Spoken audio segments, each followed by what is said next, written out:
नमस्कार।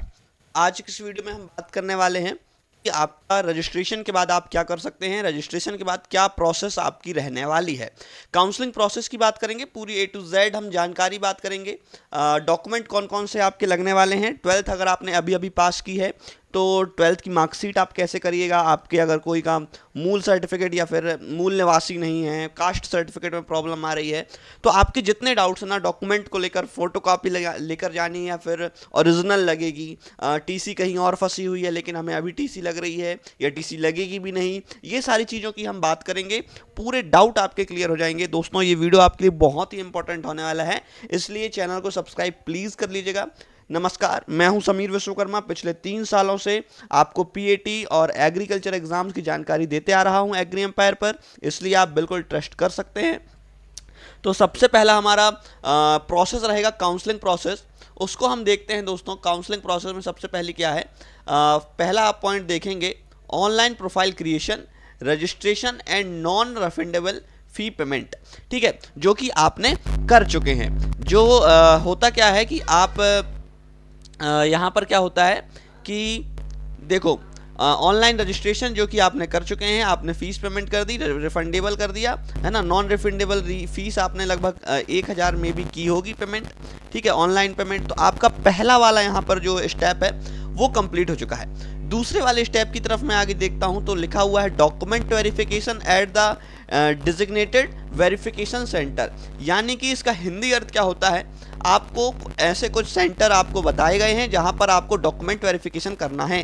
Document verification कब से कब होगा, तो आपका मे बी कुछ दिनों में ही 18 तारीख से बाद ही आपका डॉक्यूमेंट वेरिफिकेशन होगा। एक बार नोटिफिकेशन में देख लीजिएगा। ठीक है, तो आप सबसे इंपॉर्टेंट कहां कहां पर आप जो है डॉक्यूमेंट वेरिफिकेशन के लिए जा सकते हैं। तो आप देखिए, यहां पर आपको कुछ, यहां पर देखो कुछ 15 सेंटर आपको दिए हुए हैं। यहां पर जो है आप अपना डॉक्यूमेंट वेरिफिकेशन करा सकते हो। पहला है ग्वालियर, फिर इंदौर, फिर सीहोर, फिर खंडवा। ये पूरा नाम आप पढ़ लीजिएगा, यहां पर जाकर आप करा सकते हैं। एक बात का ध्यान रखिएगा, सैटरडे संडे को मत जाइएगा। सैटरडे और संडे को कॉलेजेस बंद रहते हैं, तो इस दिन आपका डॉक्यूमेंट वेरिफिकेशन नहीं होगा। एक बात और ध्यान रखें, जब आपने अभी रजिस्ट्रेशन कराया है तो रजिस्ट्रेशन के बाद जो दोस्तों आपको स्लिप मिली होगी, स्लिप को आपको संभाल कर रखना है, क्योंकि वो स्लिप आपको देखी जाएगी डॉक्यूमेंट वेरिफिकेशन में।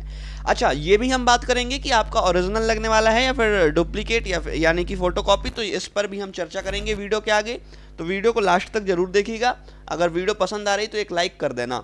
ठीक है, उसके बाद यहाँ पर जबलपुर, मंदसौर, रीवा, टीकमगढ़, विदिशा, बालाघाट, बालाघाट में कौन सा, वारासिवनी। ठीक है, पवारखेड़ा, पवारखेड़ा कहाँ पर है, नर्मदापुरम में है। डिस्ट्रिक्ट जबलपुर, छिंदवाड़ा, सागर में कहाँ, रीजनल एग्रीकल्चर रिसर्च स्टेशन सागर। ठीक है, यहाँ पर जाकर आप वेरिफिकेशन करा सकते हैं। एंड फिर डिस्ट्रिक्ट पन्ना, है ना। तो यहाँ पर आप इतने सारे जो 15 सेंटर दिए हुए हैं, यहाँ पर आप अपने अकॉर्डिंग किसी भी सेंटर में जाकर करा सकते हैं जो भी आपके डिस्ट्रिक्ट से पास पड़ता हो। ठीक है, अब आपने जो है वेरिफिकेशन भी करा लिया। उसके बाद दोस्तों तीसरा पॉइंट क्या आता है, publication of the merit list of registered and verified candidates, है ना। इसके बाद क्या होगा कि जैसे आपने रजिस्ट्रेशन भी करा लिया, आपने डॉक्यूमेंट वेरिफिकेशन भी करा लिया, अब अभी आपका कुछ काम नहीं है तीसरे स्टेप में। अभी तीसरा काम है JNKV का। उन लोग क्या करेंगे, पूरी एक लिस्ट यहां पर जो है जारी करेंगे, कितने बच्चों ने रजिस्टर्ड किया, कितने बच्चे रजिस्टर्ड हैं और वेरीफाई कैंडिडेट्स हैं, यानी कि कौन कौन डॉक्यूमेंट भी वेरीफाई उनके जिनके हो चुके हैं और किन्होंने ऑनलाइन वेरिफिकेशन भी करा लिया। बहुत सारे बच्चे मिस्टेक करते हैं डॉक्यूमेंट वेरिफिकेशन में, इसलिए उनका डॉक्यूमेंट वेरिफिकेशन नहीं हो पाता है। देन उनकी जो है, जो थर्ड वाली जो PDF आता है ना, इसमें उनका नाम नहीं रहता है मेरिट लिस्ट में। तो अगर आपका मेरिट लिस्ट में नाम नहीं है तो आपका एडमिशन भी नहीं होगा। इसलिए ये दो वाले स्टेप हैं, रजिस्ट्रेशन का और वेरिफिकेशन का, ये बहुत इंपॉर्टेंट है। इससे ही आपका जो है थर्ड राउंड में नाम आएगा, मतलब publication of the merit list of registered and verified candidates. Hindi में भी इन्होंने दिया हुआ है, आपको हिंदी नहीं, इंग्लिश समझ में नहीं आ रही, हिंदी देखिए। पंजीकृत एवं दस्तावेज सत्यापित अभ्यर्थियों की मेरिट सूची, यानी कि जिन्होंने पंजीकरण कर लिया है और दस्तावेज का सत्यापन कर लिया है, उन अभ्यर्थियों की सूची यहां पर जारी की जाएगी। चौथा पॉइंट देख सकते हो दोस्तों आप, चौथा पॉइंट अब आपके सामने मैं रखता हूं यहां पर। चौथा पॉइंट क्या है, choice filling, locking and non refundable fee payment by candidates. ठीक है, यानी कि आपको क्या करना है चौथे प्रोसेस में, क्या है, चॉइस फिलिंग।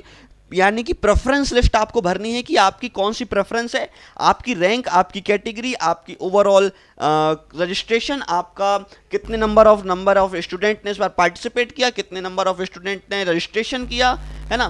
तो इन सभी को देखकर, इन सारे डाटा को देखकर, इन सारे आंकड़ों को देखकर आपको आपकी प्रेफरेंस लिस्ट बनानी है कि कौन सा हर साल का कट ऑफ इस कॉलेज का कम जाता है, मेरी कैटेगरी कौन सी है और इस कॉलेज का क्या कट ऑफ जाएगा इस कैटेगरी में, उसमें सीट कितनी है मेरे कैटेगरी के अकॉर्डिंग। तो इतनी सारी चीज़ों को देखकर आपको जो है अपनी प्रेफरेंस लिस्ट बनानी है। और सबसे इंपॉर्टेंट ही होता है आपका चौथा वाला पॉइंट, यानी कि चॉइस फीलिंग। चॉइस फीलिंग अगर आप गलत कर देते हैं तो मैं आपसे गारंटी देता हूं दोस्तों, आपका सिलेक्शन नहीं होगा। अगर आप चॉइस फीलिंग गलत करते हैं तो देन मैं इसको ग्रीन में यहां पर जो है कर रहा हूं। अगर आपको एक और फायदा है आपके लिए, अगर आप अपनी प्रेफरेंस लिस्ट आपसे बनाते नहीं आ रहा है, आपको लगता है कि आपसे नहीं बनेगा प्रेफरेंस लिस्ट वगैरह, तो आप मेरे से कांटेक्ट कर सकते हैं, एग्री एम्पायर से कांटेक्ट कर सकते हैं। कांटेक्ट नंबर मेरा आपको डिस्क्रिप्शन बॉक्स में मिल जाएगा 9424925823, और यहाँ पर आप आकर मुझे मैसेज करिए, मैं आपकी प्रेफरेंस लिस्ट बनाऊंगा। दोस्तों इसकी हमने थोड़ी सी फीस रखी है ताकि जो है नेचुरल कैंडिडेट्स ही आए जिनको एडमिशन ही लेना है, जिनको कम अंक में एडमिशन लेना है। मैंने पिछले बार बहुत सारे लोगों के कम अंक में एडमिशन दिलाए थे, ठीक है। और इसकी फीस है ओनली ऑन 249, ठीक है। इतनी सी फीस है। अगर इतनी सी फीस में आपका 4 साल के लिए सिलेक्शन होता है ग्रांटेड एग्रीकल्चर कॉलेज में, तो मैं तो आपकी जगह होता तो बिल्कुल 100% पे करता। जितनी जल्दी हो सके उतनी जल्दी आइए, क्योंकि सीट भरती जा रही हैं, दिन ब दिन आपका कंपटीशन बढ़ते जा रहा है ना। तो अगर आपको ज्वाइन करना है पेड काउंसलिंग एग्री एम्पायर की, तो डिस्क्रिप्शन में आपको मेरा व्हाट्सअप नंबर मिल जाएगा। जस्ट आपको पेमेंट करनी है 250 रुपये, और आपको यहाँ पर एक पर्सनल व्हाट्सअप ग्रुप में ऐड कर लिया जाएगा, और वहाँ पर आपको डायरेक्ट एडमिशन से भी रिलेटेड सारी अपडेट्स मिलेंगी। जैसे ही कोई यूनिवर्सिटी डायरेक्ट एडमिशन निकालती है आपको अपडेट मिल जाएगी। डोंट वरी, बहुत सारे बच्चों ने ऑलरेडी ज्वाइन किया हुआ है। अगर आपको भी ज्वाइन करना है तो बिल्कुल आप कर सकते हैं। चलिए, ये तो बात हो गई पेड काउंसलिंग की, ठीक है। नेक्स्ट उसके बाद क्या होगा, आपने प्रेफरेंस भर ली बहुत अच्छी मेरे से मांगकर। उसके बाद आपका थर्ड राउंड, जो 5वां राउंड होगा, उसमें क्या होगा, ऑनलाइन सीट अलॉटमेंट। यानी कि जो आपने प्रेफरेंस भरी थी, मैंने जो प्रेफरेंस आपको दी, उसके बेसिस पर आपको सीट अलॉटमेंट कर दिया जाएगा, ठीक है। इसके बाद क्या होगा, आपको सीट अलॉट कर दिया जाएगा। तो इस बात का आपको ध्यान रखना है। यानी कि जैसे ही आपने पेमेंट करी, मतलब प्रेफरेंस भरी, उसके बाद आपको पता चल जाएगा फर्स्ट राउंड में भी 27 तारीख को आपका रिजल्ट आने वाला है फर्स्ट राउंड का। तो इस बार आपको पता चल जाएगा कि 27 तारीख को कि आपका सिलेक्शन हुआ कि नहीं हुआ, है ना। फिर उसके बाद आपका मान लो बात सिलेक्शन हो जाता है, फिर उसके बाद non refundable part payment of 5000 and downloading printing of the allotment letter, ठीक है। उसके बाद आपका एडमिशन हो गया, आपका सिलेक्शन हो गया, आपको पता चल गया। पता कैसे चलेगा, ऑनलाइन ही आपको जाकर फिर से चेक करना पड़ेगा 27 तारीख को। अगर आपका नाम आता है तो आपको कॉलेज आपका लिस्ट में दिख जाएगा कि आपको कौन सा कॉलेज मिला है, ठीक है। इसके बाद आपको यहाँ पर नॉन रिफंडेबल पार्ट पेमेंट करनी होगी 5000 रुपये की, जो कि नॉन रिफंडेबल होती है। किस लिए, अगर आपका सिलेक्शन होता है तो, ठीक है। ये 5000 फीस आपको भरनी ही रहती है, ऑनलाइन भरनी रहती है। इसके बाद जो भी आपकी बची हुई फीस रहती है उसको आपको कॉलेज में जाकर भरना रहता है। मान लो कि बाद आपको फ्री सीट में एडमिशन मिलता है। फ्री सीट की अभी फीस लगभग 20,000 रुपये पर सेमेस्टर है, ठीक है। तो 5000 आपने पहले ही ऑनलाइन भर दी, तो बची आपकी फीस 15,000 रुपये। तो 15,000 रुपये लेकर आपको कॉलेज जाना पड़ेगा, ठीक है। तो इस तरीके से आप कर सकते हैं। अब अपग्रेड वाला भी एक ऑप्शन आता है। अगर दोस्तों आपको फर्स्ट राउंड में एक अच्छा कॉलेज नहीं मिलता है, या फिर आपको पसंद नहीं आता है वो कॉलेज, तो आप अपग्रेड भी कर सकते हैं। अपग्रेड आप करेंगे तो अपग्रेड का रिजल्ट आपको पता चलेगा सेकेंड राउंड के रिजल्ट में, ठीक है। अपग्रेड होकर आपको कौन सा कॉलेज मिला है ये आपको कब पता चलेगा, सेकेंड राउंड में पता चलेगा। अपग्रेड सिर्फ वही कर पाएंगे जिनको फर्स्ट राउंड में कॉलेज मिला होगा। तो ये पूरी यहाँ पर आपकी काउंसलिंग की प्रोसेस थी, ठीक है। अब सबसे इंपॉर्टेंट कौन कौन से डॉक्यूमेंट आपको लगने वाले हैं काउंसलिंग में, तो आप यहां पर देखिए 11 प्रकार के आपको डॉक्यूमेंट लगने वाले हैं।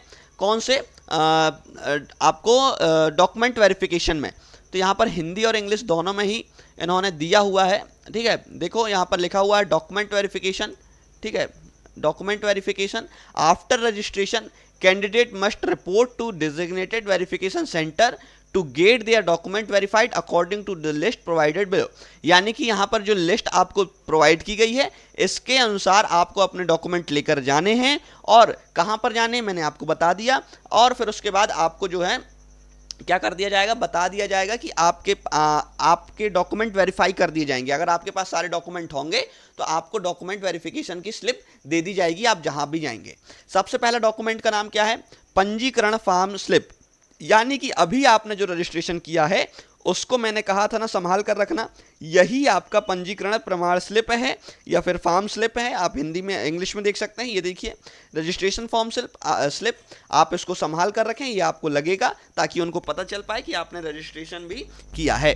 दूसरा MPESB PAT admit card and score card. यानी कि अभी जो आपका रिजल्ट आया था आपको पता चला कि आपके 60 नंबर आए, आपके 70 नंबर आए, 46 नंबर आए, 50 नंबर आए। ये आपको कहाँ से पता चला, रिजल्ट आपने डाउनलोड किया था ना, उस रिजल्ट की आपको जो है फोटोकॉपी ऑनलाइन प्रिंट निकालनी पड़ेगी। ठीक है, उसको आपको लेकर जाना पड़ेगा, और एडमिट कार्ड की भी फोटोकॉपी आपको निकालनी पड़ेगी, या फिर एडमिट कार्ड ओरिजिनल वाला लेकर जाना पड़ेगा। अब बहुत सारे बच्चों का एडमिट कार्ड गुम गया होगा तो चिंता की मत करिए, वेबसाइट अभी भी ऑन है, आप एडमिट कार्ड निकाल सकते हैं, डोंट वरी, है ना। उसके बाद थर्ड आपका डॉक्यूमेंट है क्लास 10th एंड 12th की मार्कशीट। ऑनलाइन आप, अच्छा बहुत सारे बच्चे अभी 12th में हैं और उनको अभी उनकी मार्कशीट नहीं मिली है, तो ऑनलाइन उनको जो मिली है आप ऑनलाइन वाली भी लेकर जा सकते हैं, क्योंकि अभी आपके पास नहीं है तो आपके पास ऑप्शन है लेकर जाने के लिए। लेकिन जिनको 12th की और 10th की ओरिजिनल मार्कशीट है, ओरिजिनल लेकर जाइएगा। एक बात आपको बताना चाहता हूँ, आपको वहाँ पर ओरिजिनल ही लेकर जाना है डॉक्यूमेंट वेरिफिकेशन में, ओरिजिनल प्लस एक फोटोकॉपी सेट। फोटोकॉपी सेट आप रखिएगा, ठीक है, फोटोकॉपी क्योंकि उन लोग जमा कर लेंगे, ओरिजिनल आपका वापस कर दिया जाएगा आपको 5 मिनट में ही, है ना।